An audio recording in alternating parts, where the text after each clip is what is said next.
penser printemps? Moi je suis socialiste et je l'assume. L'honnêteté m'oblige à vous dire que je ne suis pas socialiste. Vous étiez le ministre, je crois que vous êtes un peu amnésique. Non. Vous étiez le ministre de François Hollande. Je n'ai jamais été ministre des Finances ni Premier ministre. Ah bon, alors... Tout à fait favorable à ce qu'on construise de nouveaux modèles de gouvernance. Ils pourront être mis en place à l'initiative des acteurs eux-mêmes et assureront une plus grande souplesse, je vous lis ce qu'on m'a mis, dans la composition des instances dirigeantes et dans les modalités d'organisation interne. Moi, initialement, je n'ai pas compris cette phrase. J'aimerais d'ailleurs que M. Macron nous dise ce qu'il en pense. Je suis d'accord avec vous sur ce dernier point. Ah, vous êtes toujours d'accord avec tout le monde. À la réunion avec mes amis. Il n'y a d'ailleurs pas une culture française. Parce que moi, l'art français, je ne l'ai jamais vu. Et on est tous des enracinés. Et donc, parce que nous sommes des enracinés, il y a des arbres à côté de nous, il y a des rivières, il y a des poissons, il y a des frères et des sœurs.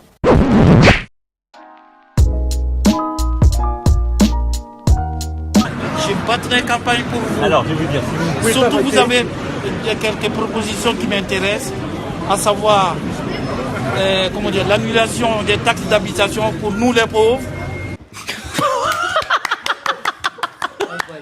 Là, c'est pour le bêtisier. Et encore, baisse des charges pour les patrons, qu'on puisse nous augmenter. Ah, c'est mort, là. Ah non. Ah non, moi, je m'en remettrai pas. Ah, non. Donc, à partir de là, vraiment, on doit vous voter. Alors, Je suis désolé, là je pense que... C'est une sorte de nouvelle vision, quoi. C'est quoi cette vision? Cette vision, c'est de rassembler des gens qui sont pas forcément d'accord. Ça veut pas forcément dire que c'est flou. Et rassembler sur quelles idées alors? Quelles sont les idées? Quelles sont les idées, Julien? Aide-nous. Je sais pas, moi je réponds pas. Julien, quelles sont les idées d'Emmanuel Macron? Moi je réponds pas. On verra là au meeting. D'accord, donc en fait vous savez pas? Bah si, je sais, mais j'ai pas très envie de parler. D'accord. Merci beaucoup. Merci. Bon meeting à vous. Merci. Je vais chercher les idées d'Emmanuel Macron. Cherchez-les bien. Vous allez les trouver rapidement, je pense. J'espère, j'ai un doute. Bonjour monsieur. Quelles sont les idées d'Emmanuel Macron? J'en sais rien. Vous savez pas? Non. Très bonne question.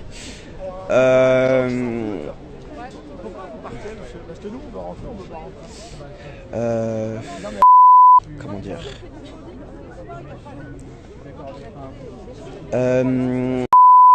Allez-y, allez-y. Les idées d'Emmanuel Macron. On est là? On est là? Non, pas moi. C'est à toi qu'on pose la question. Bah, elles sont bien. Très bonne question. Alors, question plus simple, pouvez-vous définir la mesure phare de votre programme? Bon bah, la mesure phare de votre programme.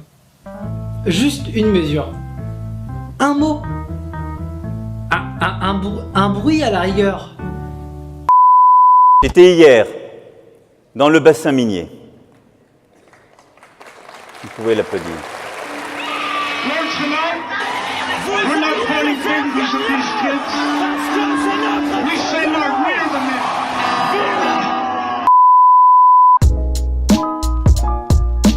Je me retrouve avec des gens, on était au moins une trentaine, quarantaine de personnes, dont des gens qui sont inscrits sur leur liste électorale depuis 15, 20, 30 ans sur la liste électorale et qui ont encore voté aux primaires en décembre.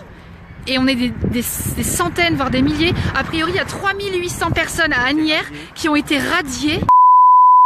À mon bureau de vote, on m'a dit que j'étais radiée, que je pouvais pas voter ni ici ni ailleurs. Parce que radier 12% d'une population qui est inscrite sur les listes électorales, c'est du jamais vu. C'est du jamais vu. 12%. Des gens qui ont fait leur inscription avant le 31 décembre sur la liste électorale et qui ont été radiés quand même.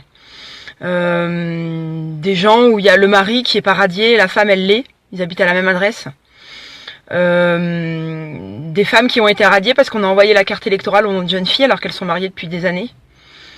Enfin voilà, donc en fait c'est une grosse escroquerie organisée, c'est un gros micmac.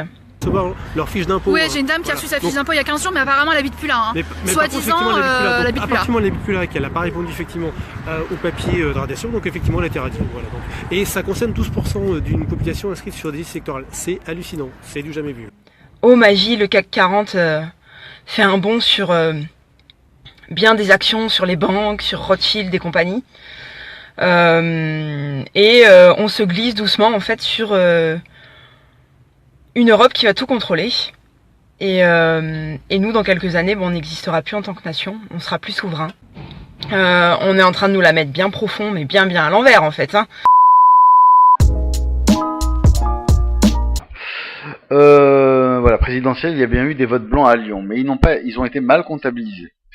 Au service de communication de la ville, qui assure qu'il y a bien eu des votes blancs. Ils ont assuré qu'il y a bien eu des votes blancs. Et ils ont donné un chiffre, 2828, soit 1,19 des suffrages exprimés. Mais que s'est-il passé?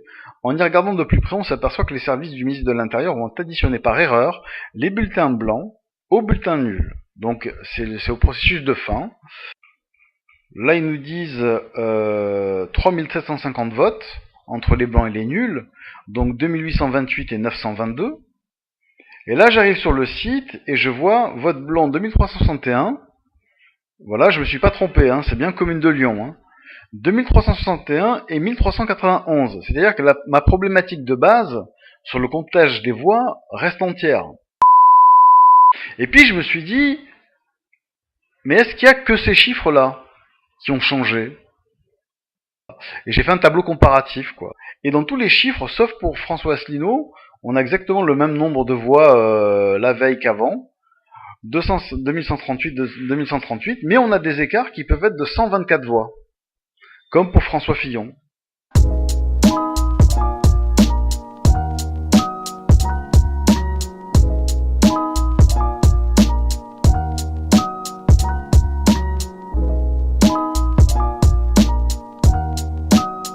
L'argent ne se mange pas.